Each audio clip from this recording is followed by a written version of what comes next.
Every year, thousands of English-speaking folk journey to the land down under, looking for the beautiful beaches, impressive wildlife, and the millions of friendly, familiar-sounding Aussies that call this wonderful country home. But did it ever occur to you that although we speak a similar language, it's not actually the same? G'day guys, my name's Ross, and I moved with my family to Australia during a global pandemic. If you've ever wondered how different two people speaking the same language can be, then you need to watch these 8 British phrases that confuse Aussies. And I suppose other countries if you're not from Australia as well. Now the first hurdle can even be in your greeting. You could confuse your new Antipodean neighbours almost straight away. And it could be something as innocuous as a alright. In the UK, asking someone if they're alright is about as caring as a how's it going. If you ask someone if they're alright in the UK, you're just saying hello.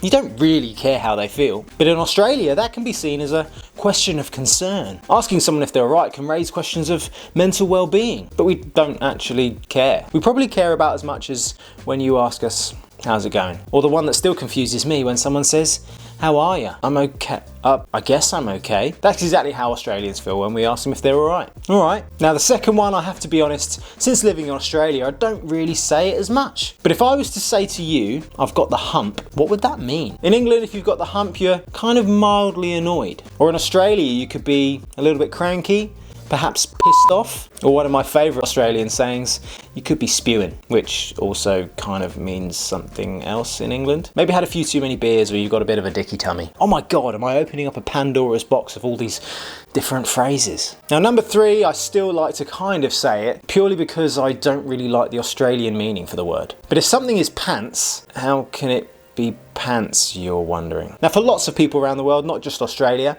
pants are going to mean your trousers. Or it could kind of also mean shorts, because in Australia if you've got long trousers it's long pants. Like chips and hot chips. Obviously you know which one's different because you just add an extra word. But if it was an English meaning, you could probably say that if something's pants, it's a bit rubbish. Now in Australia most people will just call things rubbish if they're rubbish. And I don't mean trash rubbish if you're American. But I did ask a friend recently, what would you use if you were describing something as rubbish? And in a typical Australian fashion, he just called it bullshit.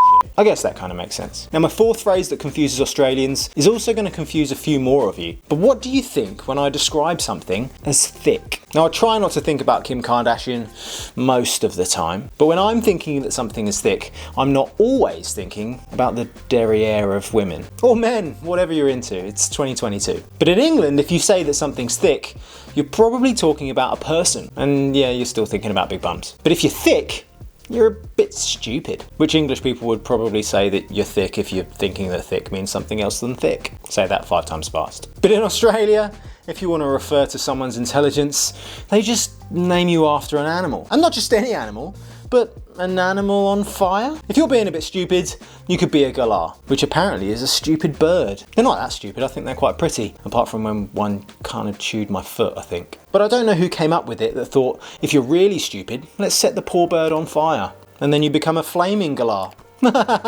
You flaming galah. Yeah, I'm not sure if I'm ever going to use that one. So I'll just have to continue confusing thick people when they're being a bit thick. I think a galah also bit my daughter once. Now for number 5, what would you think if I said I was going to skive? And please don't think it's a skydive. I don't know if I'm having that much of a midlife crisis yet that I want to throw myself out of a plane. But if I was skiving, I would probably feel pretty well with myself. But I'd just want to throw a sickie or skip something.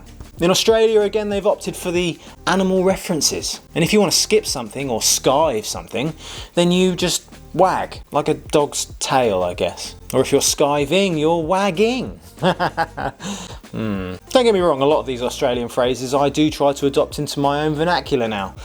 But none about wagging, just about get used to pants, like trouser pants. Now number 6 really does confuse a lot of Australians. But what would you think if I said that you're a bit of a billy? I'll make it a bit easier if you're a billy no mates. Well that kind of spoils it then I guess, because it makes it pretty obvious. But in Australia you don't have any billy no mates. Says billy no mates or billy no mates is billy no... You don't have any Billy no mates. In Australia instead of Billy, you're Nigel. Probably because it's Nigel no mates.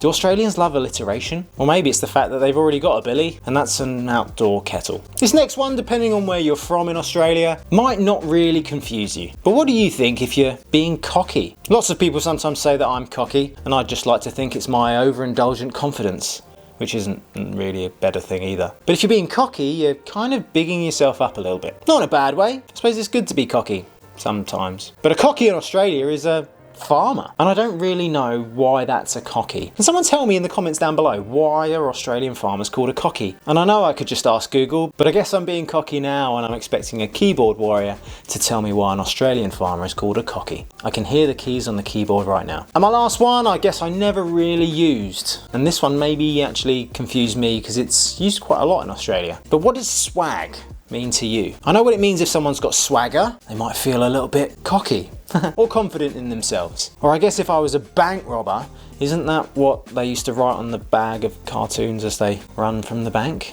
and the police? And yeah, I've not really robbed that many banks that I want to admit to. But a swag in Australia is kind of like a self-contained tent where you've got the roll mat and the blankety thing and everything's all in one and you just chuck it out and sleep away. I want a swag. They look awesome. If I go camping, other than an air-conditioned camper van, I'd probably have a go in a swag. As long as it can keep out snakes and spiders and anything that's going to kill me. Because apparently in Australia, that's what the animals do, which they don't. So for your next trip to Australia, hopefully you don't confuse others, and hopefully you aren't confused yourself. If you want to see some other words that are going to help you with your understanding of the Australian language, then watch this video. And I don't have a beard in the other one either.